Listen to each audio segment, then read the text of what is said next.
3월 한 달 동안은 우리 모세오경을 우리가 함께 읽고 있기 때문에 말씀도 관계돼서 오늘은 출애굽기에 대해서, 다음 주에는 레위기에 대해서, 그 다음에 민수기, 신명기 이렇게 말씀을 나누려고 합니다. 창세기에서 중요한 인물은 아브라함이죠. 그럼 출애굽기에서 중요한 인물은 누구 있어요? 바로 모세입니다. 그래서 오늘 모세에다 초점을 두고 함께 은혜를 나누기를 원합니다. 모세는 120년 살았습니다. 근데 모세의 인생을 가만히 보면 세 토막으로 정확하게 40년씩 나누어지는 거예요. 성경에 40이라고 하는 숫자가 굉장히 많이 나옵니다.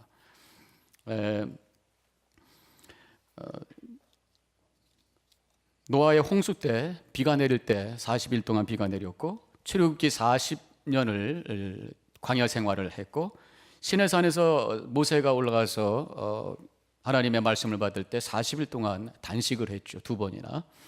그리고 다윗과 솔로몬이 40년 통치를 했고, 엘리야도 40일 금식했고, 예수님 광야에서 40일 금식하셨고, 예수님께서 다시 부활하셔서 40일 동안 지상생활 하시고 승천하셨습니다. 이 40이라는 숫자가 굉장히 많이 나와요. 그만큼 40이 중요하다는 것입니다. 40은 훈련의 기간이고, 40은 완성의 기간이고 준비의 기간이라고 하는 것입니다. 의미 충만한 시간이라는 거예요. 그래서 지금 우리가 사순절, 사순이라는 게 뭐예요? 40이라는 뜻입니다. 사순절을 지내면서 우리 예수님의 십자가를 향해서 하나씩 하나씩 한 걸음 한 걸음 다가가고 있다고 하는 것입니다. 근데 이 모세의 120년을 세 개로 나눠서 첫째 40년은 어느 때냐? 궁궐에서의 삶입니다. 잘 먹고 잘 살고 힘 부리고 뭔가 크게 세상적으로 성공한 모습이라고 할 수 있겠죠. 그 다음에 40년은 미디안 광야에서 평범하고 소박하게 살던 그런 시절이라고 할 수가 있어요. 사실은 미디안에 일부러 가려고 갔던 건 아닙니다. 왕자로 있다가 자기가 히브리인인 것을 알면서 히브리 사람을 막 때리고 있는 애굽 사람을 향해서 분노하다가 실수로 죽이게 되죠. 그것이 이제 알려지게 되면서 도망을 가서 살게 되는 겁니다. 어떻든 미디안에 살면서 옛날의 모든 영예와 모든 그런 것들 다 내려놓고 겸손하게 사는 거죠. 그래도 아마도 문득 옛날 생각했을 거예요. 저는 그래서 이 미디안에서의 애굽의 모세의 삶이라는 것이 마치 이민자의 삶이 아닌가. 물론 여기는 우리 1조 모세들이 많이 계셔서 좀 다를 수도 있습니다만은 1세들 입장에서 보면 참 이 미국이 미디안 광야와 같다, 그런 생각이 듭니다. 가끔 그런 분들이 있습니다. 한국에 내가 왕년에 일했다고 하는 그런 얘기하고, 만약에 내가 한국에 있었으면 지금보다 훨씬 더 낫을 텐데, 또 한국에 있는 친구들 얘기 들어보면 뭐 높은 자리에 올라가신 분들, 돈 많이 번 분들, 그런 거 비교해 보면은 굉장히 초라해지고 뭐 그런 경우들도 있습니다. 그렇지만 다시 마음을 내려놓고 그래도 나에게 주어진 삶을 내가 충실히 잘 감당해야지, 그러면서 하루하루 열심히 교회, 집, 직장, 교회, 집, 직장, 이렇게 우리의 삶을 이어가면서 생활을 하고 있어요. 그래서 이 미디안 광야의 40년은 겸손해진 시간이라고 할 수 있습니다. 궁궐에서의 40년은 외적으로 하나님께서 준비를 시키셨어요. 교육도 많이 받고 또 아기가 성인도 됐었고 리더십도 키우고. 그런데 이 미디안 광야의 40년 생활은 내면적인 성장의 시간이라고 할 수 있겠습니다. 겸손해지고 깊은 사색을 했을 것이고 영성을 깊게 하고, 그래서 하나님과 만날 수 있는 그러한 영적인 준비가 됐을 거예요. 그래서 하나님께서 만나 주신 것이 아닌가 생각을 해봅니다. 모세가 사실은 성격이 보통 사람은 아니었을 거라는 생각이 드는 것이, 그 애굽 사람을 사실은 죽인 거잖아요. 갑자기 욱하면서, 물론 동족을 도와준다는 그런 생각이었지만 결국은 거친 모습이었다는 것입니다. 그렇지만 이 미디안 광야에 와서 40년 동안 그가 지내면서 그 모든 것들이, 혈기가 죽고 야망과 욕심을 다 내려놓고 자연과 더불어 소박한 삶을 살고 있다고 하는 것입니다. 그러나 하나님께서는 우리 이 모세의 삶을 이렇게 끝내기를 원하지 않으셨던 것입니다. 하나님은 모세를 다시 부르십니다. 그리고 나머지 120세까지의 40년을 출애굽해서 이스라엘 백성들을 40년 광야 생활의 리더로 세워주시고 바로 가나안 땅 입국까지 인도하는 아주 귀한 사역을 감당하는 것을 보게 됩니다. 우리가 여기서 깨달아지는 것이 뭐냐? 하나님께서는 우리가 그냥 잘 먹고 잘 살고 힘과 부를 누리면서 사는 것, 그것만 원하시는 것도 아니에요. 그렇다고 해서 평범하게 소시민적으로 욕심 안 부리고 그저 내 영혼 잘 케어하고 다른 사람 피해 주지 않고 그냥 깨끗하게 살다가 조용히 사라지는 이것도 하나님이 원하시는 게 아니라는 것이죠. 하나님은 결국 우리의 삶을 통해서 하나님의 영광을 드러내시고 우리의 삶을 통해서 하나님의 구원의 역사의 한 부분을 채우는 위대한 삶으로 우리를 사용하기 원하신다고 하는 것을 믿으시기를 주님의 이름으로 간절히 축원합니다. 모세를 통해서 우리에게 주시는 교훈입니다. 성경에 보면은 고린도전서 6장 19절과 20절에도 분명히 이렇게 말씀하고 있습니다. 다 같이 읽습니다. 너희는 자신 것이 아니라 산 것이 되었으니 그런즉 너희 몸으로 하나님께 영광을 돌리라.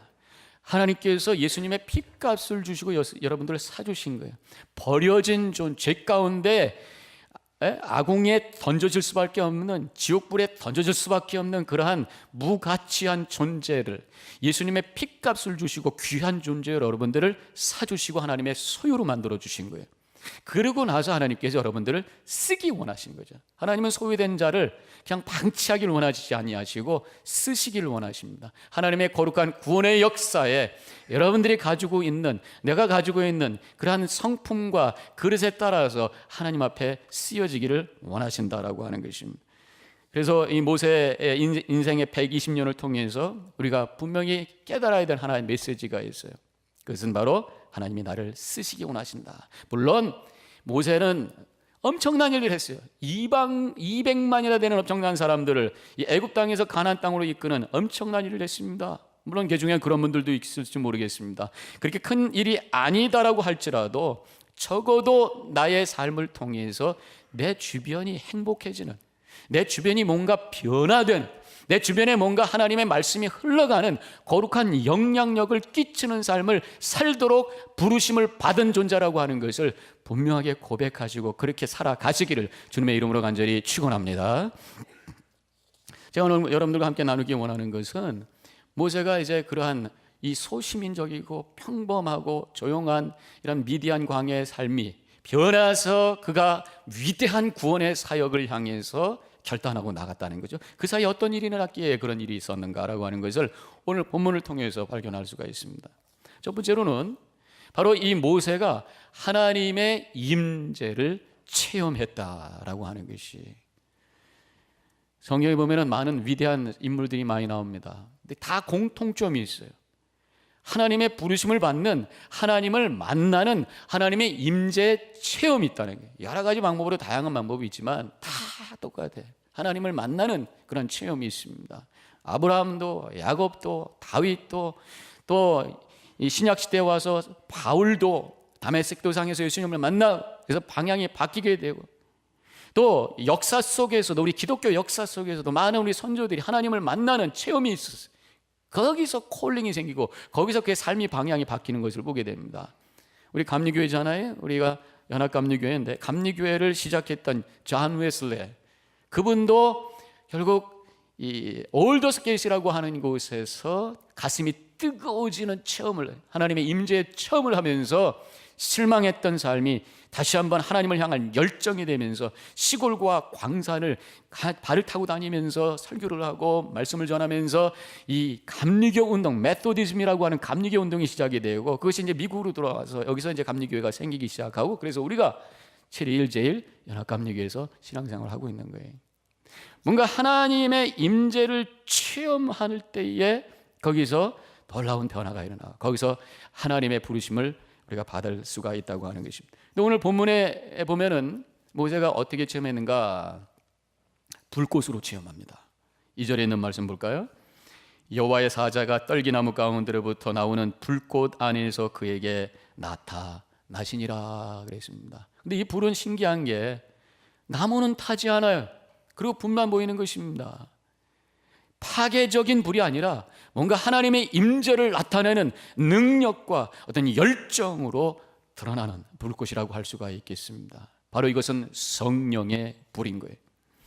제 아버님이 목사님이십니다. 지금 은퇴하시고 한국에 계십니다만은 언젠가 한번 저한테 그런 말씀하시더라고요. 한 번은 젊었을 때 설교를 하시는데 정말 성령 충만해서 설교하시다가 본인의 설교에 본인의 은혜를 받으신 거라.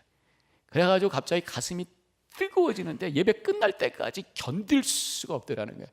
그래서 예배 끝나자마자 집이 바로 붙어 있었으니까 사택이 들어오자마자 여보 빨리 와. 옷을 막 붙는 걸 보고 여기 좀 봐, 뭐 뜨거운 거 있어? 아니요. 속에서 성령께서 역사하시면서 그 뜨거움이 체험이 되는데 이것이 막 피지컬하까지 느껴지는 거죠. 그러면서 그때부터 막 열정이 생기셔서 열심히 사역하시면서 교회가 부흥하는 그런 역사를 이루셨던 것을 제가 알고 있습니다. 바로 성령은 우리 안에서 뜨거운 불로 역사하신다는 거예요. 믿으시길 바랍니다. 저는 그렇게 믿습니다.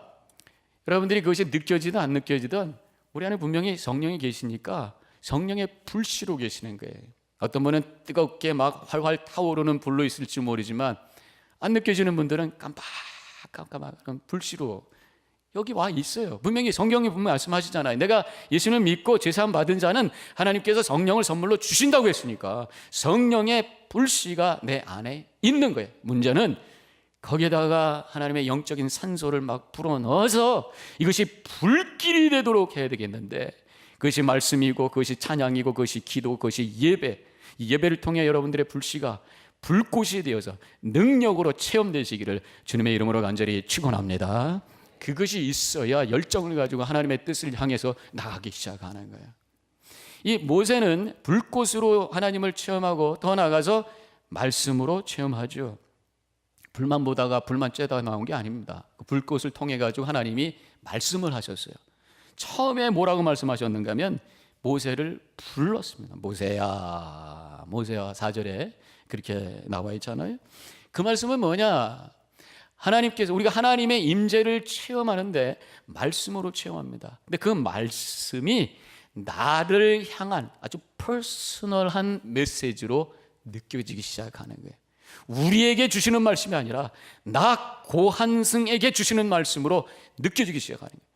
이제 우리가 모세 오경을 여러분들이 읽고 있습니다. 사순절 기간 동안 그냥 쭉, 물론 지금 우리가 다독 빨리 읽는 거지만 그러다가도 성령께서 어느 부분에 가서 딱 스탑하게 하시면서 나에게 주시는 말씀으로 깨닫게 해주시는 거예요. 그때 바로 하나님이 내 속에 내 곁에 임재하신다라고 하는 증거죠.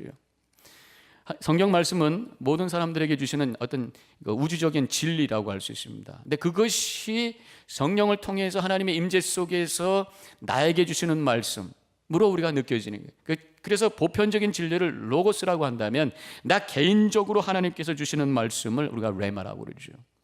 그래서 기도하며 성령의 도심 속에서 하나님의 임재를 체험할 때에 성경에 있는 로고스의 메시지가 레마로 체험이 되면서 그것이 내 생각을 바꾸고 내 영혼을 회복시키는 능력의 체험이 있게 되는 줄로 믿으시기를 주님의 이름으로 간절히 축원합니다. 자, 이래서 하나님의 임재를 모세가 체험했습니다. 그 다음에 모세는 하나님의 뜻, 하나님의 마음을 깨닫게 되는 것이에요. 모세만 부르고 끝나신 것이 아니라 하나님의 뜻이 무엇이고 하나님의 마음이 무엇인지를 쭉 말씀을 하시잖아요. 영성이라는 게 뭡니까? 우리 영성이라는 단어를 많이 쓰는데 영성은 하나님과 우리의 관계의 어떤 간격을 얘기하는 것입니다. 그래서 영성이 깊다라고 하는 것은 하나님과의 나의 관계가 그 친밀감이 아주 가깝게 되어 있다라는 것입니다. 그래서 이 영성이 가장 깊은 모습은 뭐냐? 내 안에 주님이 계시고 내가 주님이 계시고 내 속에 주님이 계시고 내가 주님 안에 들어가고 그래서 하나님의 마음이 내 마음, 하나님의 생각이 내 마음, 내 생각, 하나님의 보는 그 각도가 내 각도, 그래서 완전히 하나님의 생각과 마음이 내 존재 속에 가득 차 있는 이것이 우리가 목표하는 거란 말이죠. 그 주님을 만나고 임재를 체험하고 성령을 통해서 말씀을 통해서 하나님의 임재를 체험한 사람은 결국 내 마음에 하나님의 마음으로 채워지기 시작하는 것입니다. 그래서 세상을 바라보고 주변을 바라봐도 내 마음이 아닌 하나님의 마음으로 바라보기 시작하는 거예요. 그래서 오늘 본문의 말씀에 보니까 하나님의 마음이 무엇인가를 가르쳐주고 있는 구절이 나옵니다. 7절에 있는 말씀 우리 같이 읽겠습니다. 내가 애굽에 있는 내 백성의 고통을 분명히 보고 그들이 그들의 감독자로 말미암아 부르짖음을 듣고 그 근심을 알고. 하나님의 마음이 무슨 마음이? 이스라엘 백성들의 그 고통과 근심을 알았다라는 거예요. 성경에서 안다라고 하는 것은 knowledge가 아니라 experience라고 그랬죠. 그래서 이 이스라엘 백성들의 고통과 근심을 하나님이 느끼고 있다. 그래서 아파하고 안타까워하고 있는 하나님의 마음을 표현했고, 모세는 그 마음을 그 가슴 속에 느끼게 되었다라고 하는 것이죠.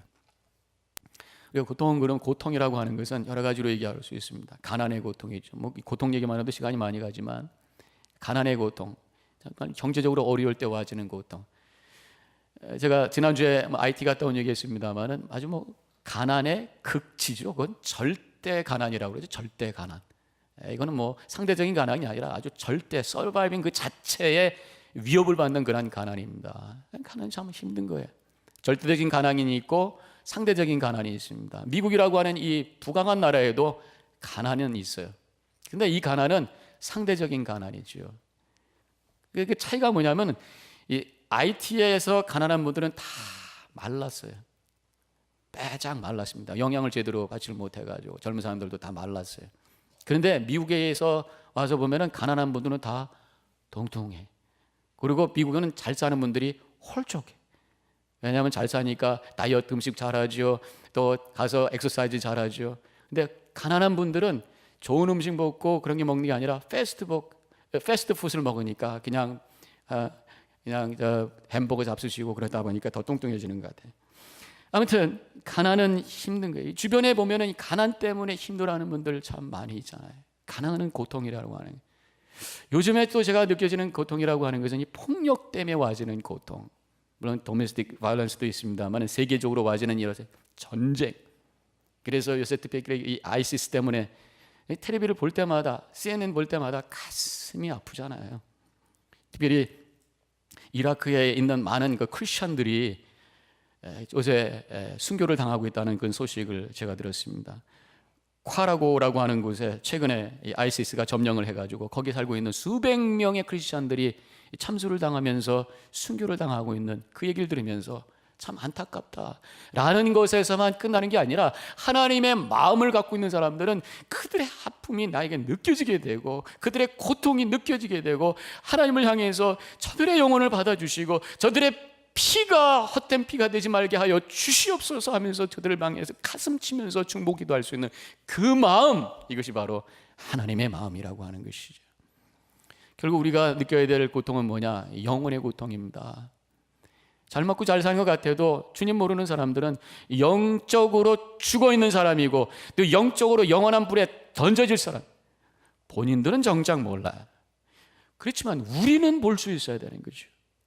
그들이 멀쩡해 잘 살고 얼굴이 기름이 쭉 흐르면서 배불룩 나와서 행복하게 사는 것 같이 보여도 그들의 영혼은 영적인 그 웅덩이에 빠져서 점점 허우적거리는 그 모습을 보면서 바로 복음이라고 하는 밧줄을 던지면서 그들을 구원하려고 하는 그 마음, 이것이 바로 하나님의 마음이라는 것이에요. 그래서 이러한 그 고통 속에 있는 자들에게 다가가서 복음을 전하고 하나님의 사랑을 전하는 그 일을 우리가 뭐라고 그래? 바로 선교라고 그러죠. 제가 지난주에 IT 선교 갔다 왔고, 그 전에 우리 페인팅 선교했고, 7월 달에 또 메디칼 선교 가고, 지난주에는 또 이 실버 투어를, 미션 투어를 캄보디아 다녀왔습니다. 바로 주님의 사랑과 복음을 고통 가운데 있는 가난과 폭력과 영적인 고통 속에 있는 그들을 향한 안타까운 마음을 가지고 있는 하나님의 마음을 내가 가지고 나가는 것, 그들을 위해서 중보 기도하는 것, 이것이 바로 하나님의 마음을 깨달은 자의 모습이라고 하는 것입니다. 제가 바라기는 우리 체릴제일교회 모든 성도님들이 그런 마음 가지고 그들을 위해서 중보하고 그들을 위해서 움직이는 그런 거룩한 삶을 살아가시기를 주님의 이름으로 간절히 축원합니다. 마지막으로 세 번째로는 결국 모세는 하나님의 보내심을 받게 됩니다. 10절에 있는 말씀 우리 다 같이 함께 읽겠습니다. 이제 내가 너를 바로에게 보내어 너에게 내 백성 이스라엘 자손을 애굽에서 인도하여 내게 하리라. 가라는, 내가 보낸다라고 하는 것입니다. 우리가 보냄을 받는 그러한 결단이 필요합니다. 예배라는 게 뭡니까? 하나님 부르시는 거예요. 그래서 여러분들 부르심에 응답하는 마음으로 오늘 온 겁니다. 그리고 예배를 통해서 하나님의 임재를 체험하고 하나님의 마음을 깨닫는 거예요. 말씀을 통해서. 기도를 통해서 성경 봉독을 통해서 하나님과 만나고 하나님의 뜻을 깨닫고 이제 가는 거예요. 예배 끝났으니까 빨리 집에 가서 그 다음에 뭐 해야지 이것이 아니라 집에 갈 때는 막 하나님의 보내심을 받은 자로서 하나님이 구원할 그 장소를 향해 가는 거죠. 그 장소가 여러분들에게는 여러분들의 가정이 될 수도 있어요. 그 장소가 여러분들의 직장이 될 수도 있어요. 그 장소가 또 세상에 어디가 될 수도 있습니다. 꼭 몸으로 안 가더라도 우리의 중보기도로, 우리의 마음으로, 우리의 헌금으로 세상의 어딘가를 향해서 나아가는 것이 바로 예배를 마치고 돌아가는 자의 모습이라고 하는 것이죠. 그래서 우리 믿는 자들은 적어도 예배 끝나고 나서 내가 가야 될 곳이 어딘가라고 하는 것을 여러분들이 확인하셔야 돼요. 그것이 찾아져야 돼요. 용서해야 될 사람이 있는가? 그 사람한테 가는 것입니다. 사랑해야 될 사람이 있는가? 그 사람한테 가는 것입니다. 내가 위해서 기도해야 될 사람이 있는가? 그를 위해서 기도하기 시작하고 뭔가 내가 가야 될 곳이 무엇인가라고 하는 것을 찾아낼 수 있는 것이 바로 예배를 끝나는 순간이라고 하는 것입니다. 그래서 예배라고 하는 것은 적어도 나만을 위한 삶을 살던 우리가 이제 하나님의 뜻을 위해서 살겠다라고 하는 결단을 하면서, 그래서 예배를 통해서 이제는 하나님의 주신 그 거룩한 영향력을 내 주변에 있는 사람들에게 흘려보내는 출발점이 되는 그 시간이 바로 예배를 끝내고 돌아가는 시간이라고 하는 것입니다. 제가 지난주 수요일 날 말씀을 나누었었는데 어떤 목사님의 설교에서 제가 들은 얘기입니다. 어떤 목사님이 이제 이 총회 목사님들 큰 모임에 갔었어요. 시작하느라고 개회 예배 드립니다. 찬양하고 기도하고 말씀 듣고 예배를 잘 끝냈어요. 그리고 회의를 하는데 어떤 이슈가 생겨가지고 서로 막 옥신각신하고 나와서 막 소리 지르고 싸우는 거란 말이죠. 야, 이거 큰일 났다 그랬어요. 근데 그러다가 이제 중간에 먼저 우리 가신 선배님 목사님들을 위해서 기도하십시다. 그래서 추모 예배를 드립니다. 추모 예배 드리니까 막 싸웠던 사람들 다 또 숙연해지고 같이 기도하고 같이 찬양하고 그리고 말씀 듣고 아멘하고 끝나. 그러고 나서 다시 휴했던 회기를 다시 시작합니다. 그때부터 또 싸우게. 그래서 예배가 뭐냐는 거예요. 예배가 그냥 잠깐 쉬는 거냐는 거예요. 예배라고 하는 것은 뭔가 우리가 하나님의 마음, 하나님의 화해와 사랑과 복음과 뜻이 이루어지는 곳을 향해서 나아가는 것이고, 그래서 우리 주변에 뭔가 변화되는 역사가 일어나는 것이 바로 예배인데, 예배가 그저 잠깐 쉬는 것으로만 끝난다면 그래서 뭔가 예배를 잘못 드린 것이다 라고 하는 것을 우리가 알 수가 있는 것입니다. 오늘 모세에게 하나님께서 분명히 만나시고 주신 말씀이 뭐예요? 가라. 9절에 있는 말씀을 다 함께 크게 읽겠습니다. 시작. 이제 가라. 이스라엘 자손의 부르짖음이 내게 달하고. 이제 가라. 예수님께서도 제자들을 모시고 마지막 승천하시기 직전에 주신 말씀 마태복음 28장 19절에서 너희는 가서 모든 족속으로 제자를 삼아 아버지와 아들과 성령의 이름으로 세례를 주라고 말씀하신 거예요. 집에 가서 쉬어라가 아니라 새로운 비전과 꿈과 하나님의 뜻을 이루기 위한 출발의 시간이 바로 예배 후에 하나님의 보내심을 받은 순간이라고 하는 것입니다. 제가 최근에 읽은 책이 하나 있는데 끝에서 시작이 되다 이런 책입니다. 그것은 란 홀이라고 하는 사람하고 댄버 무어라고 하는 두 사람이 쓴 책인데 이 두 사람이 이제 결국 친구가 됐어요. 어떤 사람이냐면 한 사람은 란이라고 하는 사람은 부자입니다. 백인이고 백만장자예요. 미술품, 예술품을 파는 사람입니다. 한 번 팔면 몇만 불, 몇십만 불 막 그게 마진이 남는 사람이죠. 근데 이제 덴버라는 사람은 홈리스, 흑인입니다. 루이지아나에서 노예처럼 살다가 도망 나와가지고 그래서 나중에는 강도짓 하다가 감옥에 들어가서 10년 동안 감옥살이 하다가 나와가지고는 홈리스가 된 사람입니다. 그 두 사람이 나중에는 친구가 되고 이 덴버라고 하는 사람이 론의 그 비즈니스를 돕는 그런 일을 하게 되고 나중에 이 덴버라고 하는 사람이 그 홈레스 센터를 도와주는 발런티어가 되고 그 다음에 그림을 그리는 화가가 되고 나중에는 하나님의 말씀을 전하는 목회를 하게 되는 거예요. 근데 그 변화의 역사가 어떻게 일어났는가? 바로 란이라고 하는 사람의 와이프 데보라를 통해서 일어나게 됩니다. 이 데보라라고 하는 사람이 참 믿음이 좋은 그런 부인이었습니다. 늘 하나님과 교제하는 사람, 하나님의 임재를 체험하는 사람, 하나님의 마음을 갖고 있는 사람이. 그래서 늘 어려운 사람을 돕고 했었는데 하루는 큰 문제가 생겼습니다. 남편이 사업 때문에 왔다 갔다 하다가 여자가 생긴 것을 알게 되죠. 그래가지고 이제 이걸 어떻게 해야 되나 그러다가 그 하나님의 마음을 가졌습니다. 하나님께서 그 가정을 회복시키라고 하는 하나님의 뜻을 깨닫고 과감하게 남편을 용서합니다. 당신을 내가 용서한다. 그 대신 나하고 함께 카운셀링 받자. 그래가지고 전문가를 만나서 3개월 동안 카운셀링 받고 둘이서 몇 개월을 지내면서 다시 회복하기 시작합니다. 그러면서 같이 약속을 합니다. 우리 같이 시간 많이 보내고 그 다음에 하나님의 거룩한 일을 같이 합시다. 그래가지고 바로 그 홈레스 센터에 가서 같이 남편과 같이 사역을 하기 시작합니다. 그때 덴버라는 흑인을 만나게 되는 거예요. 이 덴버는 홈레스로 이제 거기 와서 살면서 밥 얻어 먹으면서 지내게 되는데 아주 거친 사람입니다. 그리고 차가운 사람입니다. 그런데 이 란이라는 사람이 그 사람을 마음을 열고 다가가기 시작해요. 하나님이 주신 마음이었어요. 그리고 디보라라고 하는 그 부인이 여보 당신 저 사람 특별히 하나님께서 부르신 것 같아. 이런 마음을 주셔가지고 그 사람에게 다가가도록 자꾸만 옆에서 인커리지 해줍니다. 그래서 같이 다가가서 대화하다 보니까 무식한 사람이고 거친 인생을 살았지만 대화 속에 뭔가 지혜가 있는 것을 발견하면서 마음을 열기 시작하고 대화하기 시작해요. 그래서 데리고 나가서 뭐 갤러리도 가고 커피도 사주고 그럼 서로 대화하고 서로 왔다 갔다 하다가 나중에는 자기 일도 시키고 모험을 해요. 차도 주고 돈도 주고 짐을 갖다가 어디다가 운송해달라고.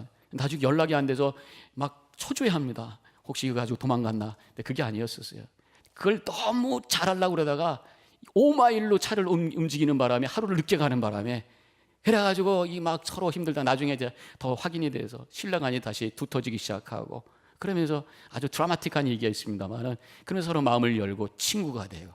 함께 일하게 되고 그러면서 이 덴버라는 사람이 기도의 사람이 되는 그 사람도 이제 감동을 받게 되는 거죠. 나 같은 사람을 이 두 사람이 이렇게 나를 사랑해 주다니 기도하기 시작합니다. 그리고 그 부인을 위해서 기도합니다. 그 부인이 근데 이제 캔서에 걸려요. 죽어가는 상황 속에 있을 때 옆에서 정말로 그 밖에서 땅바닥에서 하루 종일 그 부인을 위해서 눈물로 기도해요. 하나님의 계시를 받고 하나님의 마음을 갖고 와서 그에게 선포해주고 위로해주고 소망을 주고 그러다가 결국은 떠나게 됩니다. 근데 약속을 합니다. 데보라 부인 당신의 일을 내가 하겠습니다. 계속해서. 그래서 그가 그 홈레스 센터에서 계속해서 봉사하면서 많은 사람들을 케어하고 또 결국 말씀을 전하는 사람이 되었다고 하는 그런 드라마틱한 실화를 보면서 거기에 뭐가 있느냐 바로 이 데보라라고 하는 그 부인이 하나님의 임재를 체험하고 하나님의 마음을 갖고 보내심을 받아서 그래서 그 가정과 한 영혼을 회복시키는 거룩한 영향력을 끼칠 수가 있었다고 하는 것이죠. 사람마다 다 캐릭터가 다르고 그릇이 다를 수가 있습니다. 그러나 분명한 것은 하나님께서 이 자리에 있는 모든 분들을 통해서 뭔가 하나님의 뜻을 이 세상 속에 이루기 원하시는데 우리를 보내기 원하시고 그래서 여러분들 통해서 하나님 나라가 세워지는 놀라운 축복을 하나님께서 원하시는 줄로 믿으시고 오늘 예배드리고 떠나는 이 시간에 그냥 집에 가야지 이따 끝나고 나서 친구하고 가야지 이것이 아니라 적어도 이 한 주간 구체적으로 내가 어디 가서 무엇을 하지 못할지라도 적어도 하나님의 마음을 가지고 이 세상의 고통 속에 있는 사람들을 향해서 하나님의 마음을 가지고 중보기도 할 수 있는 적어도 중보기도 할 수 있는 것으로부터 시작할 때에 하나님이 이 자리에 있는 모든 성도님들 통해서 하나님의 거룩하고 의미 있는 일을 위해서 사용하실 줄로 믿으시기를 주님의 이름으로 간절히 축원합니다. 한 주간 동안 하나님께 영광 돌리시고 기쁨으로 승리하시기를 주님의 이름으로 간절히 축원합니다. 기도하십시다.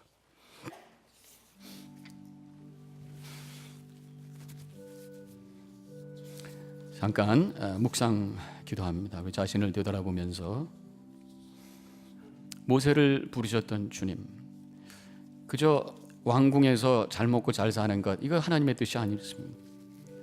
미디안 광야에서 소박하게 평범하게 산 것도 하나님의 뜻이 아니었습니다. 하나님은 모세를 통해서 하나님의 구원의 역사의 한 무통일을 채우기를 원하시는 거죠. 바로 우리에게도 마찬가지입니다. 내가 감당해야 될 하나님의 구원의 뜻은 무엇일까? 내가 가야 될 곳, 앞으로 한 주간 동안 내가 가야 될 곳이 어디 있을까? 우리 가정, 나의 직장, 그 다음에 어디, 누구를 위해서 기도할까? 잠깐 묵상하면서 생각해 보시오. 또 기도하시기 바랍니다.